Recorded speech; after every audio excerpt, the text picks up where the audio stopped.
दरकार किछि चुना माछ, 2टा आलू ताकू सिझेई नहीं कि चोपा छड़ेई ताकू क्यूब्स रे काटी नहीं, गोटे टमाटर ताकू काटी नहीं, किछि धनिया पत्र, 2 टीस्पून सोरिष, 1 टीस्पून जीरा, किछि रसुण 10 रु 12 पाखुड़ा रसुण, 2टा सुखिला लंका, 1 टीस्पून हल्दी powder, half teaspoon Kashmiri chilli powder, किछि सोरष तेल, स्वाद अनुसार लुण, जीरा सोरिष रसुण सुखिला लंका आउ सेतेरे 1 टीस्पून हल्दी पाउडर देकी सेतेरे पानी अल्प देकी ताकू भल भाव फाइन पेस्ट करी नेछि।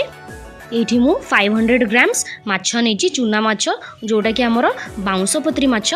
देखंतु मु तार लांजो आउ ता परउडा काटी नेछि, ताकू भल भाव धोईकी सफा करी नेछि। सेतेरे फुल 1 टीस्पून हल्दी पाउडर दे देछि, स्वाद अनुसार लुण दे देछि। एतरे मु 1 रु 1.5 चम्मच लुण दे देछि छोटो चम्मच रे। ताकू भल भाव हाथ साहाय्य रे ताकू भल भाव धीरे धीरे की गोलेबे, प्रेशर देबेनी नले आम माछ गुड़िक भांगी जिवो। माछ भाजिया पई आमे एडी गोटे पैन नहीं आइछु, सेतरे किछि सोरष तेल दे तेल को भल भाव गरम करदबा, सेतरे गोटी गोटी की माछ पकई देबा। मने रखंतु सांग माने ए माछर भांगीबार चांसेस बहुत थाए, तेणु धीरे धीरे करी आकु भाजिबा। फ्लेम टाको हाई मीडियम करिकी माछ को एपट सेपट करिकी ताकू भल भाव भाजी नबा, बिल्कुल भी फ्लेम टाको लो करबानी।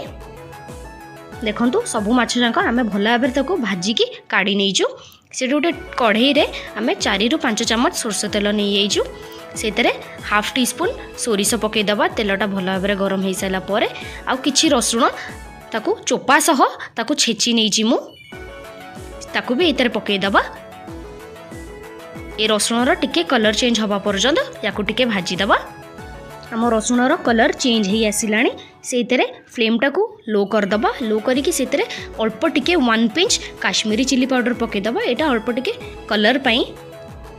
सेतरे बाटी थिबा पेस्ट करथिबा सोरिष मसला को एतरे दे दबा सबु जांक। मन रखंतु सांग माने फ्लेम टा ए टाइम रे हमर लो रहइबो। ताकू हमर तेल मसला सह पूरा गोळे दबा। देखो भल भाव में आम गोळे नहींचे, से बाउल रे ही आम 2 रु 3 चम्मच पानी देकी सेतरे ऐड करी नबा। सेतरे काटी थिबा टमाटो को पकई दबा। फ्लेम टा को मीडियम को नहीं आसीबे, सेतरे स्वाद अनुसार लुण दे दबा जेति कि हम तरकारी पई दरकार।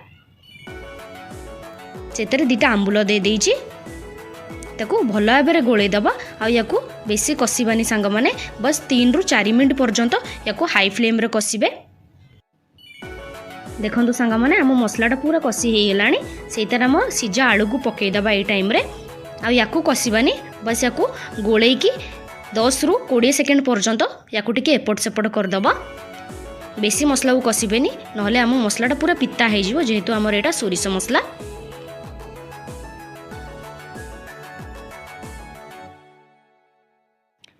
देखो आम आलू को भी कसिबार 10 रु 20 सेकेंड हो गलानी। से आम पानी दे दबा।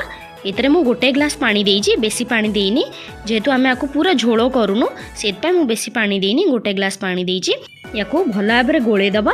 गोळे की याकू हाई फ्लेम रे ए तरकारीटा फुटिबा पई छाड़ दबा, याकू घोड़ेई की। देखंतु आम तरकारीटा पूरा फुटी गलानी।